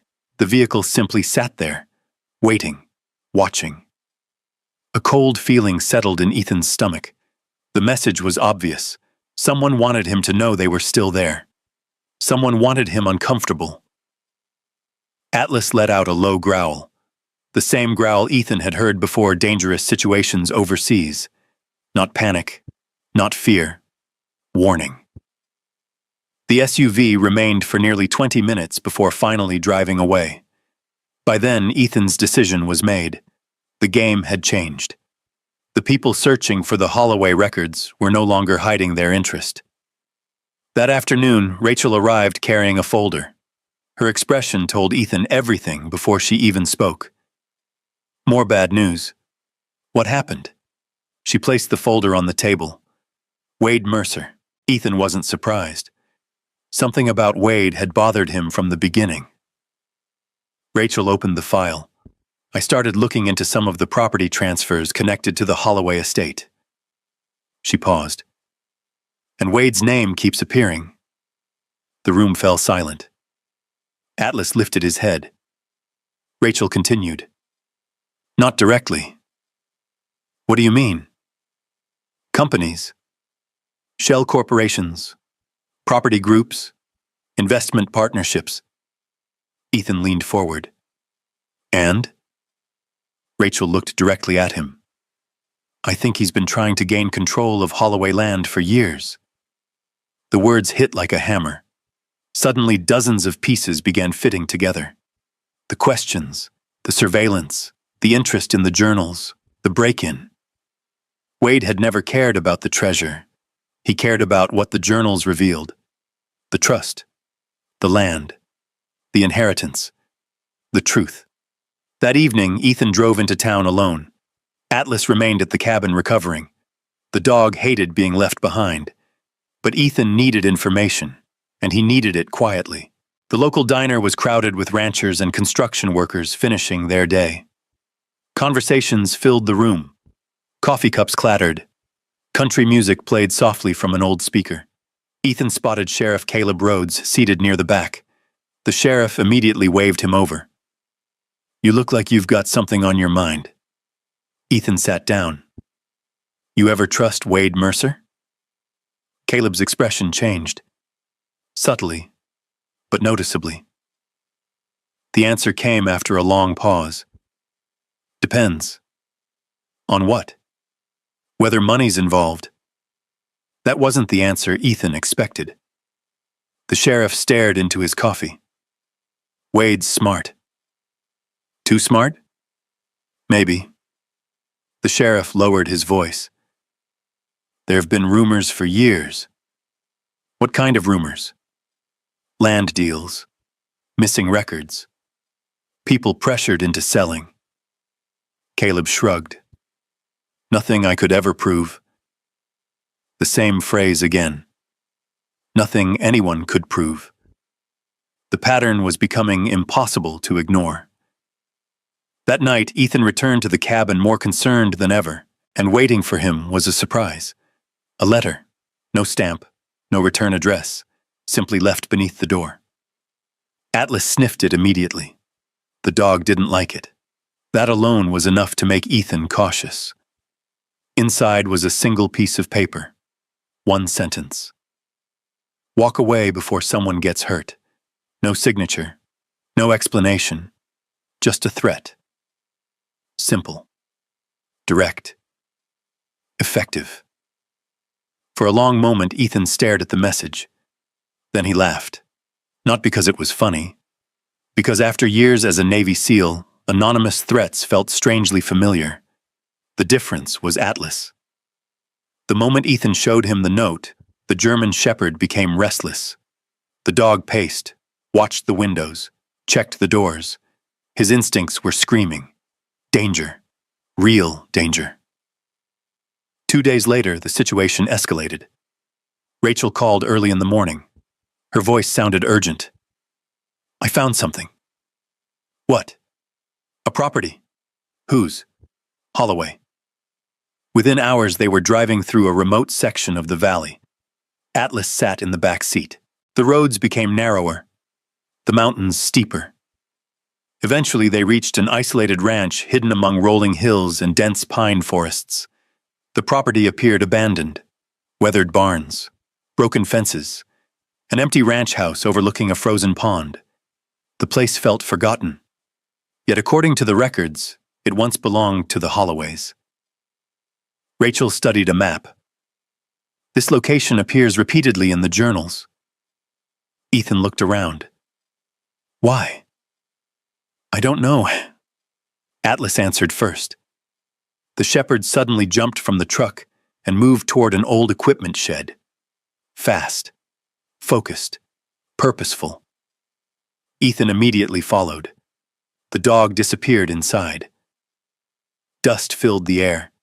Sunlight pierced gaps in the wooden walls. Atlas moved directly toward a workbench at the rear, then stopped. His nose pressed against a loose board. Ethan's pulse quickened. The same behavior, the same focus, the same certainty. He removed the board. Behind it sat a small metal lockbox. Rachel stared. You've got to be kidding me. Ethan wasn't surprised anymore, not where Atlas was concerned. The box opened easily. Inside were documents, dozens of them, property deeds, letters, legal records, and one item that changed everything, a signed affidavit. Rachel read it twice, then a third time. Her face grew pale. What is it? She looked up slowly. This is proof of what? Wade Mercer. Ethan froze. Rachel handed him the document. The affidavit described a decades-old fraud involving manipulated land transfers tied directly to the Holloway inheritance. Names, dates, signatures, evidence, real evidence, not rumors, not speculation, proof. The original betrayal never ended. It simply changed generations. Someone had spent decades profiting from confusion surrounding the Holloway estate, and Wade Mercer appeared connected to the scheme. The realization hit hard. Everything suddenly made sense. The pressure, the surveillance, the threats, the break-in. Wade wasn't searching for treasure. He was searching for evidence. Evidence that now sat in Ethan's hands. Atlas stood beside him. The dog seemed unusually calm. Mission accomplished. Again. The discovery should have felt like victory. Instead, it felt like the beginning of something larger, something inevitable. Because now Ethan possessed the one thing Wade Mercer feared most, the truth. As the sun began setting behind the mountains, long shadows stretched across the abandoned ranch. The air felt colder, heavier. Rachel carefully packed the documents. Neither spoke for several moments.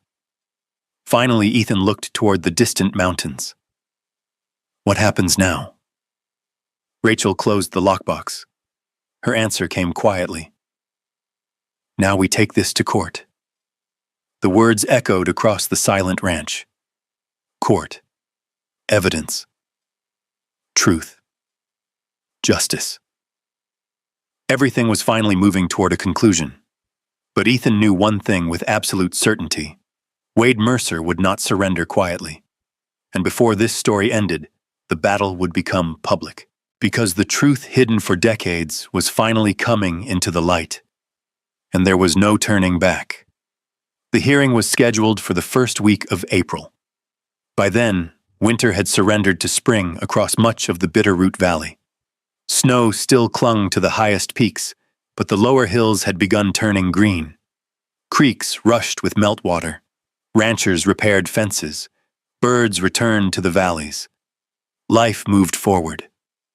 For Ethan Walker, however, everything seemed suspended between two worlds. The world he had known, and the world that would exist after the hearing. The days leading up to it were filled with preparation. Rachel Boone worked tirelessly. Boxes of documents filled her office. Property records, family journals, historical maps, court filings, affidavits. Every piece of evidence connected to the Holloway estate was carefully organized. The truth had taken decades to uncover. Now it would finally be presented in the open. Atlas accompanied Ethan almost everywhere. The German shepherd's shoulder had healed well. His fur had begun growing back over the scar. Yet the experience seemed to have changed him. The dog remained more alert than before, more watchful, as if he understood something important was approaching. One afternoon, Ethan drove to Grace Holloway's home. The elderly woman greeted him warmly. As always, Atlas immediately walked to her side. Grace laughed. "I think he visits me more than he visits you." Ethan smiled. "Some days I think you're right." They sat together on the porch overlooking the valley. The mountains shimmered beneath spring sunlight. For a long time, neither spoke. Eventually, Grace broke the silence. "You're worried." Ethan looked down. "No point pretending otherwise." She nodded. "I've spent most of my life teaching children." A gentle smile crossed her face. "You learn to recognize worry." The words lingered. Then Grace surprised him. "Whatever happens, thank you." Ethan frowned. "For what?" "For caring enough to search." Her eyes drifted toward the mountains. "Most people wouldn't have." The statement struck him deeply. Because she was right. Most people wouldn't have. Most people would have taken the treasure and disappeared. Most people would have convinced themselves it belonged to them. Most people would never have searched for Grace Holloway. The realization brought both comfort and pain. Because doing the right thing had never felt so expensive. The night before the hearing, Ethan barely slept. Memories drifted through his mind. The storage unit, the hidden chamber, the journals, the threats, the investigation. Atlas finding clue after clue. Every step had led here, toward a decision that would define the rest of his life. Just before dawn, he stepped outside the cabin. Mist floated above the valley. The mountains stood silent beneath pale morning light. Atlas joined him. The dog sat beside him. The familiar presence steadied his nerves. Ethan rested a hand on the shepherd's neck. "Big day tomorrow." Atlas looked up, steady, confident, fearless. The same way he had looked before every mission. The courthouse stood packed the following morning. Word had spread throughout the county. People filled the hallways. Reporters gathered near the entrance.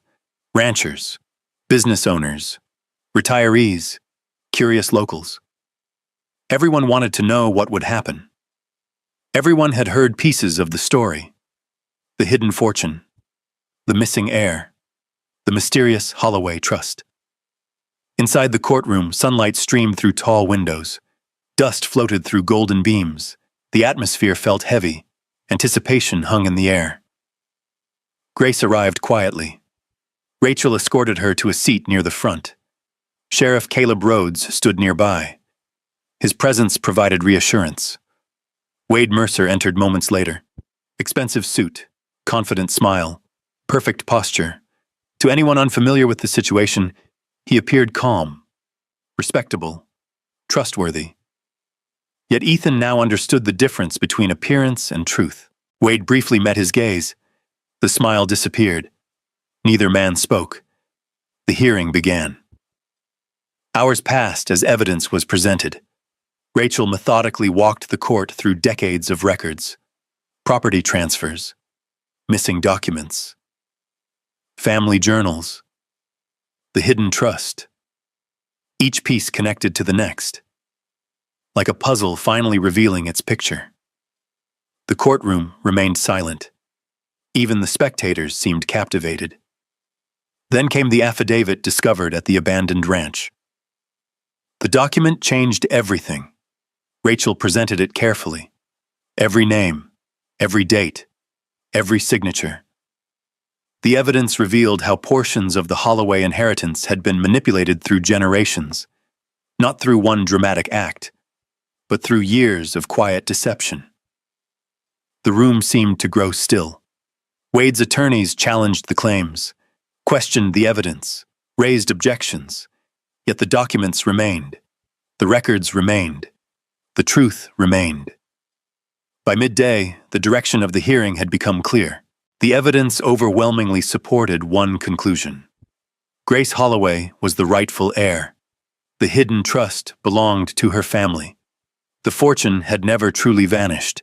It had merely been buried beneath years of confusion and secrecy. Then came the moment everyone had been waiting for, the moment Ethan feared most. The judge turned toward him. "Mr. Walker." The courtroom fell silent. Hundreds of eyes focused on him. The hidden treasure, the journals, the discovery. Everything began with him.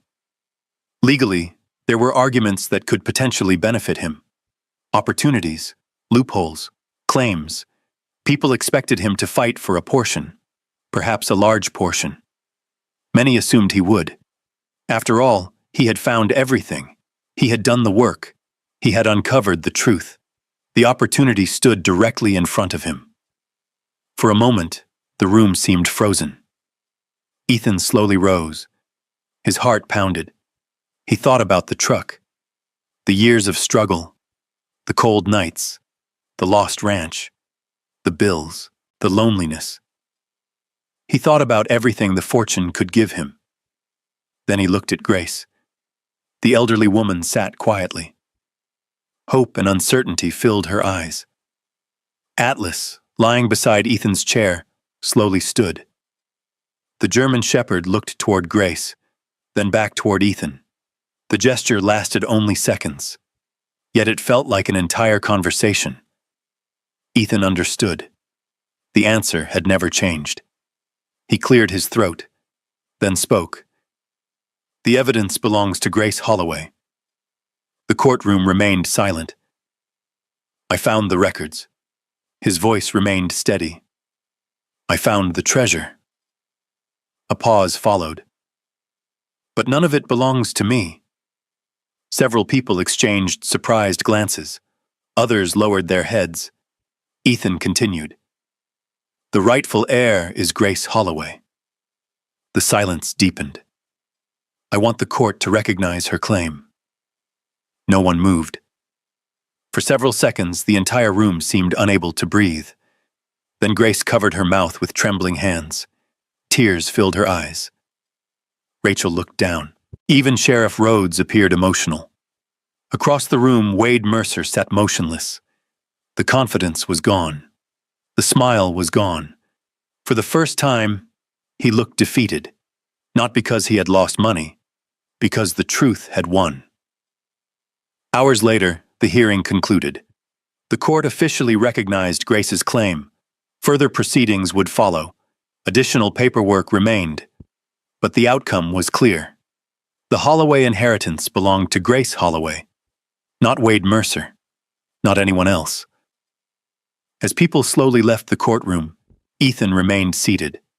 Exhaustion washed over him. Not physical exhaustion. Something deeper. The exhaustion that follows difficult choices. Atlas rested his head against Ethan's leg. The familiar gesture brought comfort. For years, Ethan had searched for purpose. For years, he had struggled to live with the ghosts of his past. Today, he had chosen honor. Yet honor carried a price. The fortune that could have saved him was gone. And as he watched Grace embrace Rachel, through tears of gratitude, Ethan couldn't ignore one painful truth.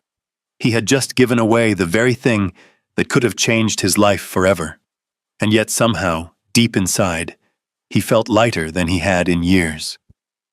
The days following the hearing passed quietly, almost strangely quietly. After months of mystery, danger, and emotional conflict, the silence felt unfamiliar. The headlines faded. The reporters disappeared. The courthouse emptied. Life moved on. Spring settled over the Bitterroot Valley. Snow retreated from the hillsides. Wildflowers began appearing beside country roads. Rivers swelled with mountain runoff.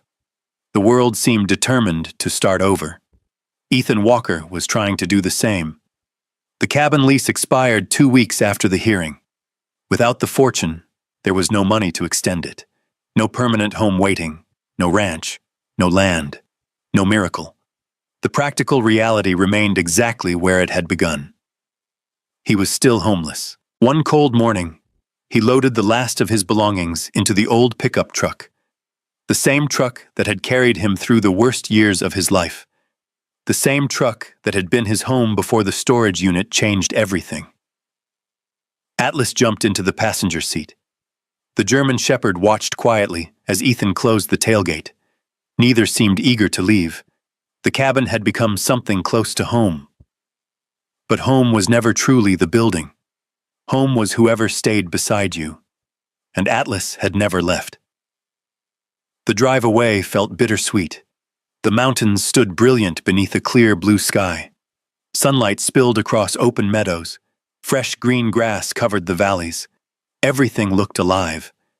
Yet Ethan felt oddly empty. Not sad, not angry, simply quiet. The battle was over. For the first time in months, he had nowhere he needed to be. No clues to chase, no hidden records to uncover, no mystery demanding answers. The mission had ended, and veterans often struggle after missions end. The stillness can be harder than the fight. That night, they parked beside a small lake north of Hamilton. The water reflected the stars. Pine trees surrounded the shoreline. Atlas lay beside a campfire while Ethan watched the flames dance. Neither spoke. Neither needed to. The silence felt different now. Years earlier, silence had been dangerous. Silence invited memories, nightmares, regret, guilt. Now it felt peaceful, healing.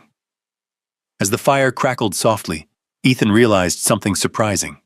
He hadn't experienced a PTSD flashback in several weeks. The observation caught him off guard. For years, the nightmares arrived relentlessly. Some mild, some devastating. Always present, always waiting. Yet recently, nothing.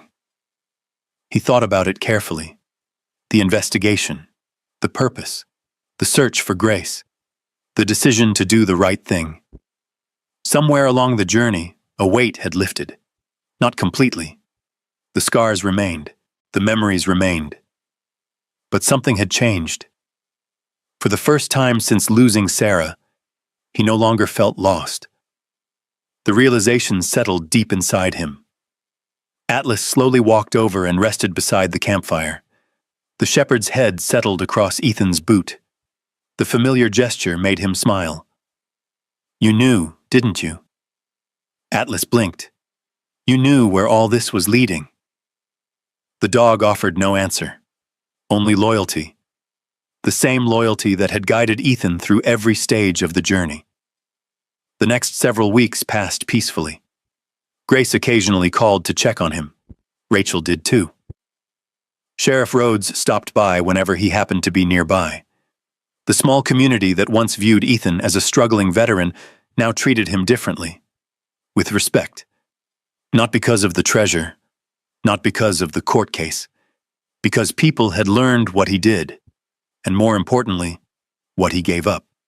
Word spread quickly in Montana, especially stories about character. One afternoon, Ethan stopped at the same diner where he had first overheard the conversation about storage auctions.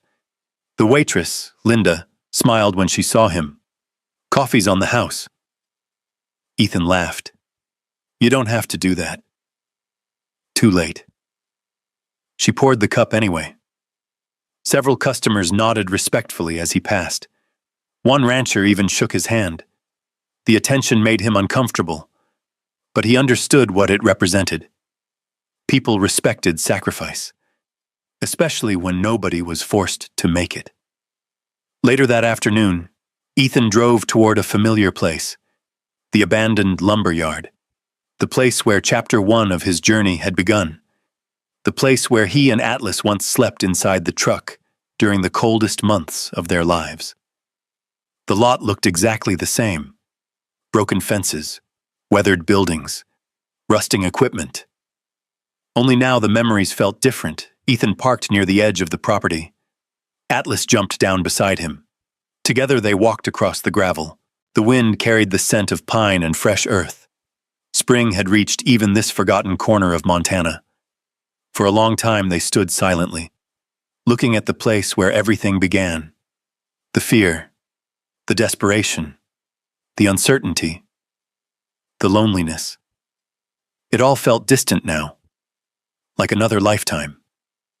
Atlas wandered toward the old street lamp where they once parked during freezing nights. Then he sat, watching Ethan.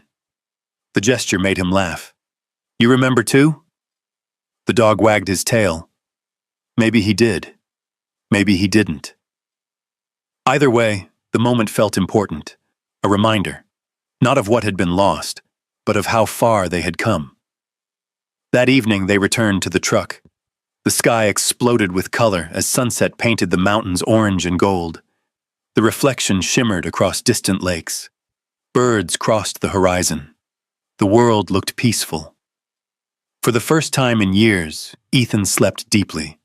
No nightmares, no explosions, no flashbacks, no ghosts. Only sleep. Real sleep, the kind he once thought was gone forever.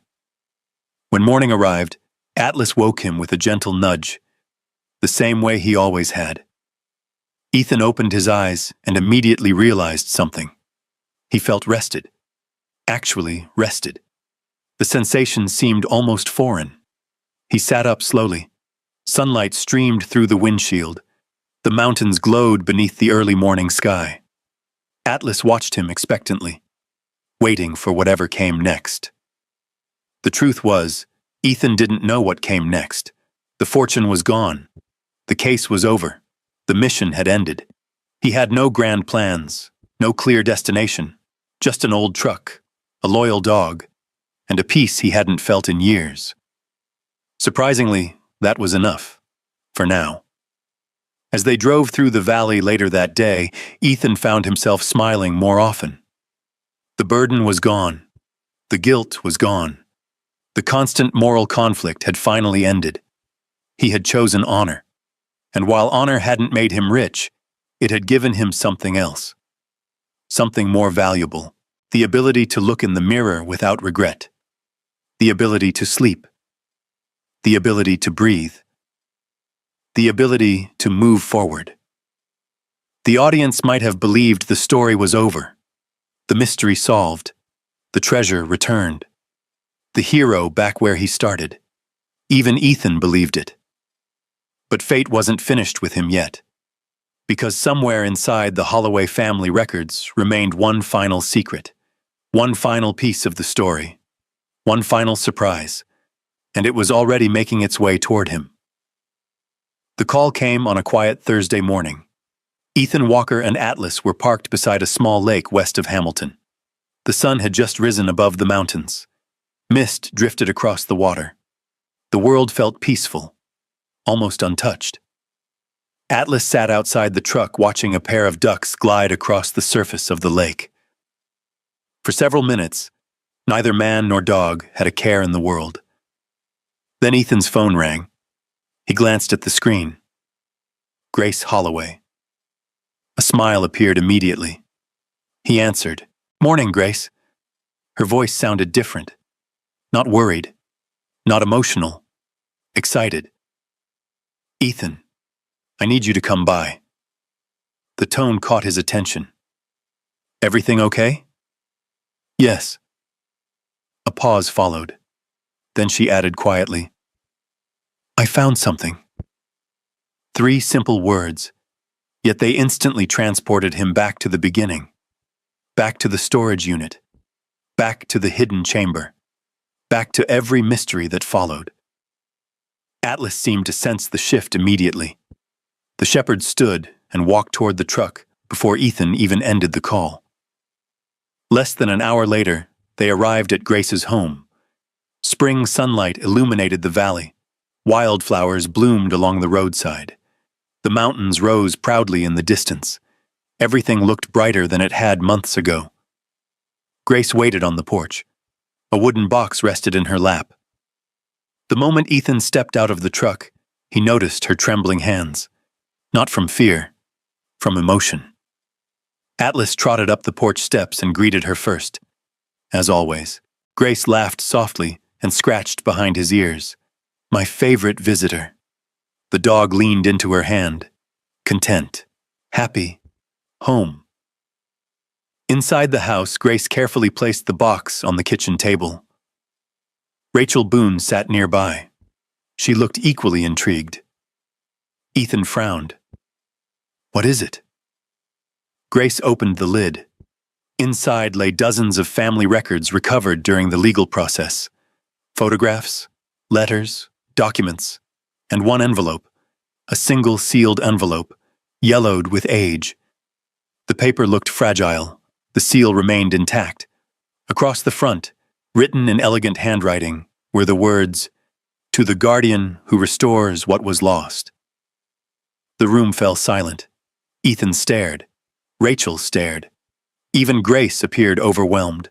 Atlas sat quietly beside the table, watching, waiting, almost as though he already knew. Grace swallowed hard. We found it hidden behind a false panel in an old family desk. Her voice shook slightly. It was discovered after the estate records were returned. Ethan felt his pulse quicken. The words on the envelope seemed directed at someone specific, someone unknown. Until now. Grace carefully broke the seal. The paper inside crackled softly as she unfolded it. Then she began reading. The letter had been written by one of the original Holloway patriarchs decades earlier. The handwriting remained remarkably clear. The message was simple, direct, powerful. The writer described the growing betrayal within the family. The fear that greed would eventually destroy everything. The decision to hide portions of the inheritance until an honest person restored the truth. Then came the sentence that changed everything. If one day a stranger uncovers these records and chooses honor over fortune, let this final gift belong to them. Silence filled the room. Ethan felt his chest tighten. Grace continued reading. The letter referenced a separate property, a mountain ranch, protected through an independent trust, never connected to the disputed inheritance, never included in the legal battles, never revealed. Its purpose was singular, to reward the person who restored the family's legacy, the guardian, the stranger, the honest finder. The room remained completely still. Rachel slowly lowered her head. A smile formed. Grace looked directly at Ethan. Tears filled her eyes. I think this belongs to you. For several seconds he couldn't speak, couldn't move, couldn't think. The words felt unreal. After everything, after every sacrifice, after every choice, after walking away from a fortune. This? Atlas suddenly stood. The German shepherd walked to Ethan's side, then rested his head against Ethan's arm. The familiar gesture finally broke the spell. Emotion surged through him. Powerful, unexpected, overwhelming. Not because of the ranch, not because of the trust. Because for the first time in years, life no longer felt like something he was surviving. It felt like something he was living. Several weeks later, Ethan stood at the entrance of the property. The mountain ranch stretched across rolling hills overlooking the Bitterroot Valley. The view was breathtaking. Open meadows, Towering pines, a winding creek, a sturdy ranch house weathered by time but filled with character. Everything glowed beneath the golden light of late afternoon. The trust fund attached to the property wasn't enormous. It wasn't meant to create wealth. It was meant to create stability. Enough to rebuild. Enough to begin again. Exactly what Ethan needed. Nothing more. Nothing less. Atlas exploded across the open fields the moment they arrived. The German Shepherd sprinted through tall grass, chased butterflies, explored every corner of the property. For the first time in years, he looked young again. Free. Completely free. Ethan laughed. A real laugh. The kind that comes from deep within. The kind he hadn't heard from himself since Sarah was alive. Months passed. Summer arrived. The ranch slowly transformed. Fresh paint appeared on the house. Broken fences were repaired.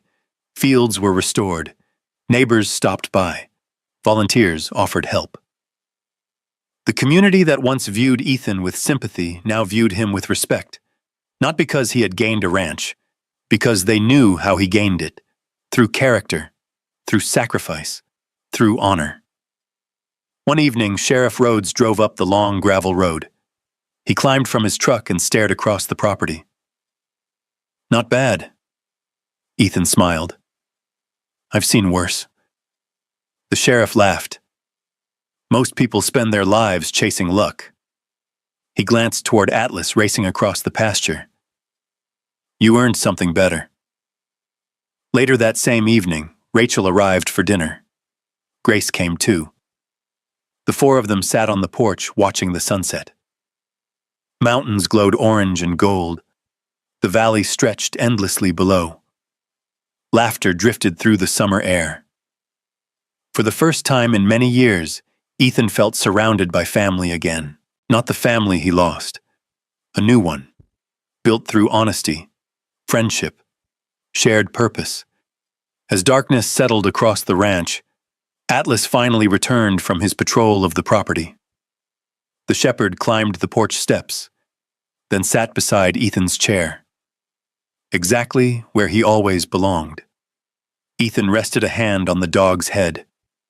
Atlas looked up. The same loyal eyes, the same faithful companion, the same partner who refused to give up on him when the world did. The memory of the storage unit suddenly returned.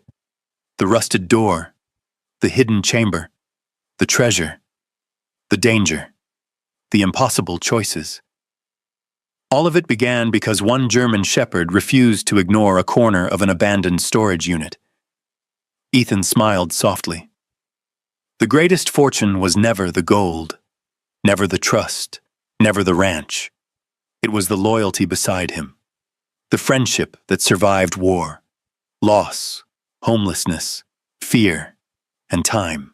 As the final light of sunset faded beyond the Bitterroot Mountains, a former Navy SEAL and his faithful German shepherd stood together on a ridge overlooking the valley below. At last, they were home. And in that peaceful moment, Ethan understood a truth far greater than any treasure. Honor may cost everything in the moment, but in the end, it often returns more than greed ever could. The mountains stood silent beneath the stars. The ranch lights glowed warmly in the distance. Atlas remained beside him. And for the first time in a very long time, Ethan Walker looked toward the future without fear. Together, exactly as they always had. If you believe doing the right thing matters more than taking the easy way out, comment 1 below. If you think most people would have kept the fortune, comment 0. In the end, character is what stays with you long after the money is gone. And if you enjoy stories about honor, justice, and second chances in the American heartland, be sure to subscribe and join us for the next journey.